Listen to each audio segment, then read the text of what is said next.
तो स्वागत है एक बार फिर आपके अपने चैनल गुरु केंद्र में, जिसमें कंप्यूटर की सीरीज़ का आगाज़ किया गया था।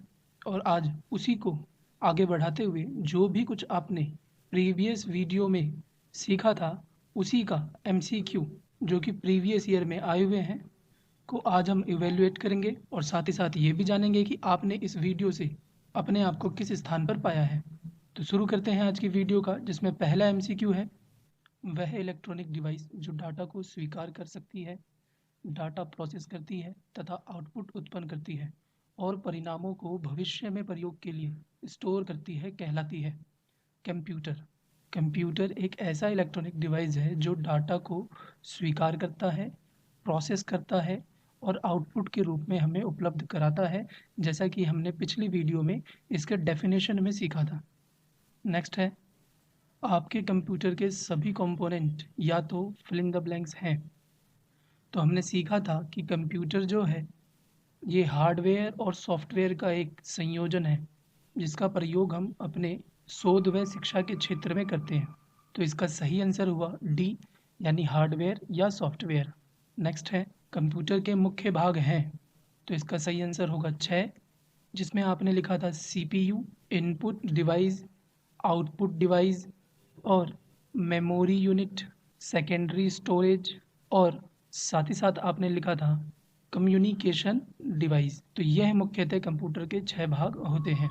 निम्नलिखित में से कौन सा पद कंप्यूटर से संबंधित नहीं है? तो सीपीयू कंप्यूटर से संबंधित है, मदरबोर्ड और हार्ड डिस्क दोनों कंप्यूटर से संबंधित है। तो बचा इरिथ्रोसाइट, यह कंप्यूटर से संबंधित नहीं है। इरिथ्रोसाइट जो है वो ब्लड से संबंधित है। कंप्यूटर में यूज़र को भी कहा जाता है, तो कंप्यूटर में यूज़र को ह्यूमनवेयर के नाम से जाना जाता है। कोई व्यक्ति कंप्यूटर साक्षर कहलाता है यदि वह सक्षम हो केवल आवश्यक एप्लीकेशनों को चलाने में, एंटीवायरस सॉफ्टवेयर बनाने में, प्रोग्राम लिखने में, दूसरे कंप्यूटर को हैक करने में। तो इसका सही आंसर है ए, यानी आवश्यक एप्लीकेशनों को चलाने में। देखो, जिसने भी इससे पहले वाली वीडियो देखी है, वो यहाँ पर सारे क्वेश्चनों को हिट कर जाएगा, क्योंकि हमने इतनी बारीकी से आपको बताया है पेपरों के क्वेश्चन को समझा कर कि आप कहीं पर रुकने वाले नहीं हैं। तो पीछे जो भी आपको कराया गया है उसे मेमोराइज़ करें, याद करें, फिर एमसीक्यू पे आएँ और अपने आप को चेक करें कि आपने कितना सीखा। और इसी प्रकार से ही सारी वीडियो बनेगी। सबसे पहले हम चैप्टर को बेसिक से समझेंगे और उसके बाद हम उसके एमसीक्यू को भी अटेम्प्ट करेंगे। तो ये आपके लिए बहुत लाभदायक होने वाला है।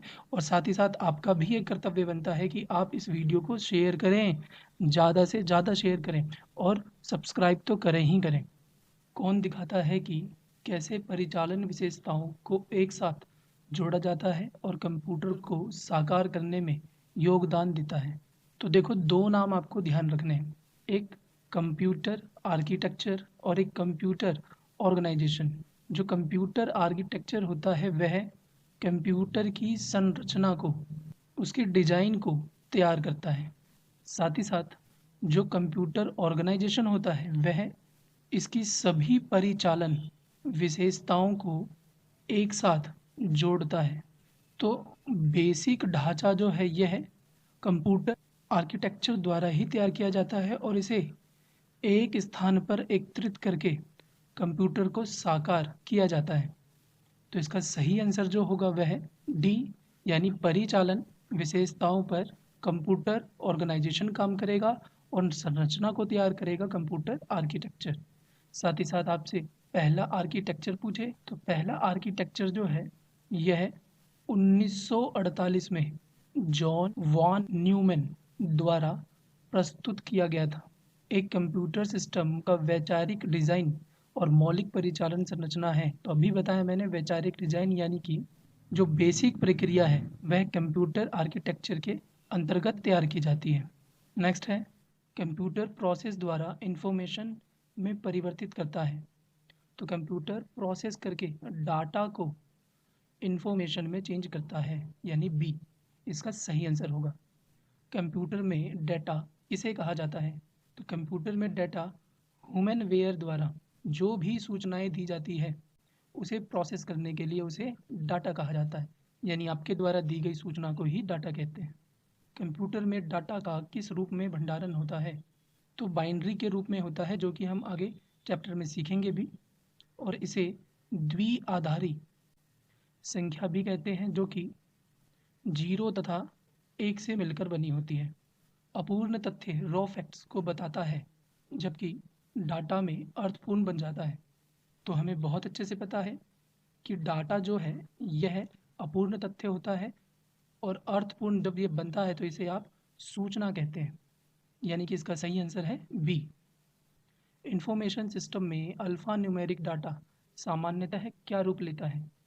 तो नाम में ही क्लियर है, अल्फा मतलब अल्फ़ाबेट्स यानी ए से जेड, और न्यूमेरिक मतलब नंबर हो गए, तो इसमें अल्फ़ाबेट और नंबर होंगे, तो नंबर और अल्फ़ाबेटिकल कैरेक्टर यानी बी इसका सही आंसर होगा। नेक्स्ट है, नॉन न्यूमेरिक डाटा का उदाहरण कौन सा है? तो नॉन न्यूमेरिक डाटा जिसमें नंबर का प्रयोग नहीं होता, यानी अंकों का प्रयोग नहीं होगा।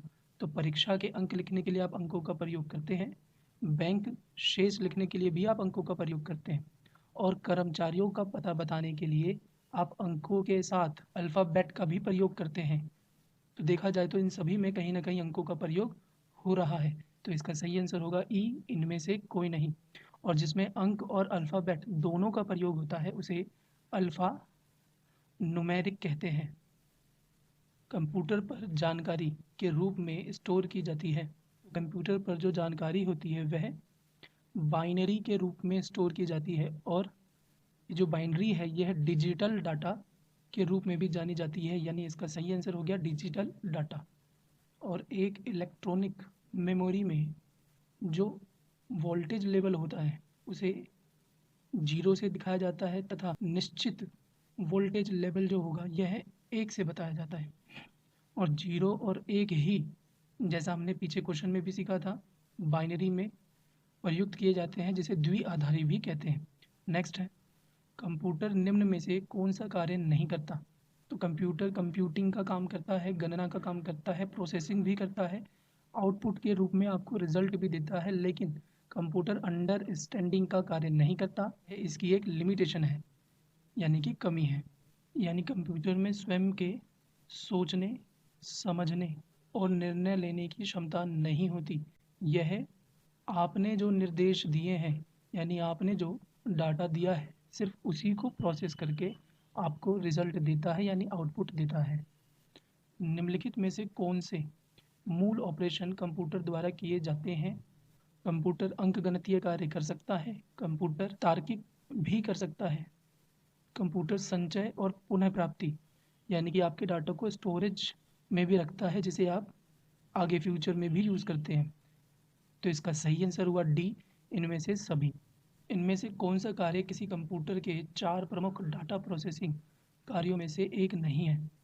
तो इसके 4 प्रमुख कार्यों में पहला कार्य है कि आपने जो भी डाटा दिया है उसे वह अपने पास रखेगा, फिर प्रोसेस करेगा, उसे रिजल्ट यानी सूचना में परिवर्तित करेगा, और फ्यूचर में आप उसे दोबारा प्रयोग कर सके इसलिए उसे स्टोरेज करेगा।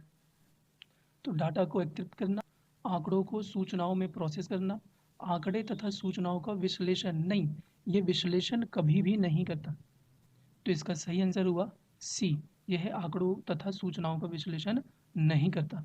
कंप्यूटर कई प्रकार से डाटा मैनिपुलेट करते हैं, और इस मैनिपुलेशन को फिल इन द ब्लैंक्स यानी क्या कहते हैं? तो देखो, जो भी डाटा आपने दिया है वह कंप्यूटर के सीपीयू के एएलयू में मैनिपुलेट की जाती है, यानी वो लॉजिकल हो या मैथमेटिकल हो, किसी भी तरीके से सभी प्रकार से गणना करके आपको सूचना के रूप में प्राप्त होती है। और सीपीयू में ये जो कार्य हो रहा है इसी को प्रोसेसिंग कहते हैं। तो मैनिपुलेट का कार्य भी क्या कहलाएगा? तो प्रोसेसिंग ही कहलाएगा, यानी इसका सही आंसर है प्रोसेसिंग। डेटा प्रसंस्करण या डेटा प्रोसेसिंग अपूर्ण डाटा को किस में परिवर्तित करता है? तो यह डेटा को सूचना में या फिर जानकारी में परिवर्तित करता है। कंप्यूटर का प्रयोग करने का लाभ है, तो कंप्यूटर बहुत तेज होते हैं और इनमें विशाल मात्रा में डाटा स्टोर किए जा सकते हैं, जो कि बिल्कुल सही है। कंप्यूटर तब भी सही आउटपुट दे देता है जब इनपुट गलत हो, ये बिल्कुल गलत है। आप जैसा इनपुट दोगे वो वैसा ही आउटपुट देगा आपको। तो इसका सही आंसर हुआ ए, कंप्यूटर अपनी शक्ति को प्राप्त करता है तो अपनी स्मृति से। कंप्यूटर की शक्ति इस बात पर निर्भर करती है कि वह अपनी समस्या का समाधान स्मृति के अनुसार कितना शुद्ध और कितनी तीव्रता से देता है। किस परिस्थिति में न्यूनतम बिजली की खपत होती है? तो स्लीप यानी निद्रा में, हाइबरनेट, सभी बिजली की समान मात्रा का उपयोग करते हुए।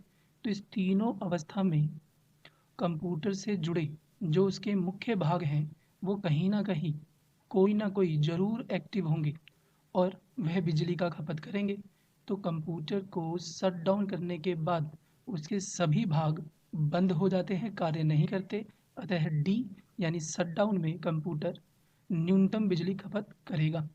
अरे बाबा, जब कंप्यूटर बंद ही रहेगा तो बिजली खपत करेगा ही नहीं। त्रुटि मुक्त गणना करने की क्षमता कंप्यूटर के किस गुण को दर्शाती है? तो कंप्यूटर कोई त्रुटि नहीं कर रहा यानी वह सब कुछ सही कर रहा है, तो वह उसकी सटीकता को दर्शाएगा, यानी सी बिल्कुल सही आंसर हुआ। जो कंप्यूटर की विशेषता में से एक हुई। बिना किसी थकान या त्रुटि के लगातार काम करना कंप्यूटर की किस विशेषता को दर्शाता है?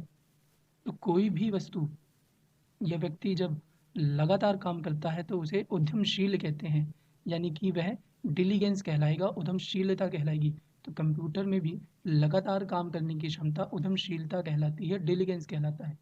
तो ये पार्ट 1 के क्वेश्चन थे और इसी प्रकार से हम हर टॉपिक के बाद इसके एमसीक्यू को आपके सामने लाते रहेंगे।